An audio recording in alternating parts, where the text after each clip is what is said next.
Hi friends, नमस्कार. मी उमा आणि Uma home लॅबमध्ये अगदी तुमचं पुन्हा एकदा स्वागत आहे. आणि या ठिकाणी आज आपण अशी हेल्दी अशी एक रेसिपी पाहणार आहोत. तर ती बघूयात पुढील प्रमाणे.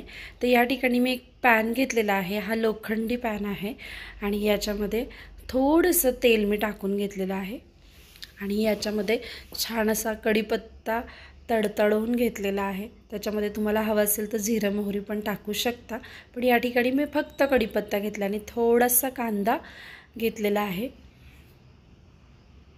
त्यानंतर मी याच्यामध्ये थोडंसं टोमॅटो टाकून घेते. तुमच्याकडे अजून जर काही वेगवेगळे ऑप्शन्स असतील, म्हणजे उकडलेला बटाटा असेल किंवा शिमला मिरची असेल तर तुम्ही टाकू शकता, काकडी वगैरे पण टाकू शकता.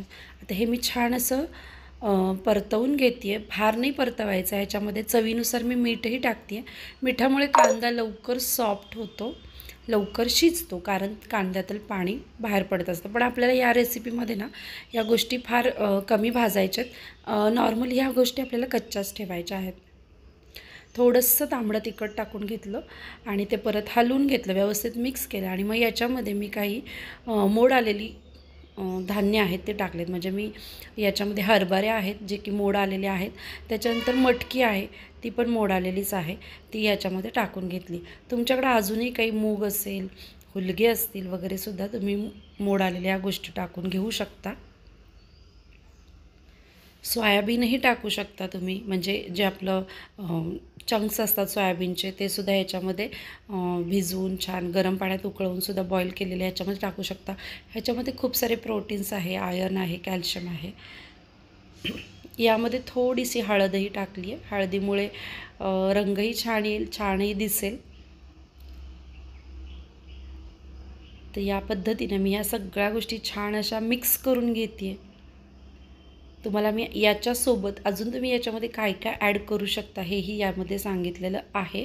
तर तुम्ही वेगवेगळ्या पद्धतीनं हे ही जी रेसिपी आहे ती करू शकता. ही रेसिपी तुम्ही नाश्त्याला वापरू शकता, डब्यामध्ये नेऊ शकता आणि याच्यामुळे अगदी भरपूर पोट भरलं जातं. बाकीचं काही खाण्याची गरज भासत नाही. एक डिशभर खाल्लं तरी भरपूर याच्यातून तुम्हाला गोष्टी मिळत असतात आणि पोट भरल्याचा फील येतो. आता मी गॅस बंद केला बरं का, आणि या ठिकाणी थोडासा चाट मसाला आहे तो टाकून घेतलेला आहे आणि ते परत मी भुरभरून घेते आहे. लहान मुलं वगैरे असतील ना तुमच्याकडे, ते चाट मसाला वगैरे टाकला ना की याची टेस्ट अजून छान होते आणि मुलं आवडीने ह्या गोष्टी खातात. आपल्याला खूप तिखटही नाही करायचं आहे, कारण आपल्याला हेल्दी रेसिपी हवी आहे, खूप मसालेदार नाही करायचं आहे आपल्याला. आता याच्यामध्ये बघा मी लिंबू घेतले आणि ते पिळून घेते तुमच्या आवडीनुसार. तर लिंबू याच्यामध्ये थोडंसं पिळून घ्यायचं आहे तुम्हाला आणि ते पण व्यवस्थित मिक्स करून घेत आहे. तुम्हाला ही रेसिपी कशी वाटली मला कमेंटमध्ये नक्की सांगा. तुम्ही अशा काही रेसिपीज ट्राय करता हे पण मला कमेंटमध्ये सांगा. याच्यामध्ये मी थोडंसं कोथिंबीर टाकून घेतलेली आहे. आधी थोडीच टाकली कारण अजूनही हे थोडंसं गरम आहे. अगदी 5 ते 10 मिनटामध्ये होणारी रेसिपी आहे आणि फुल पोट भरतं.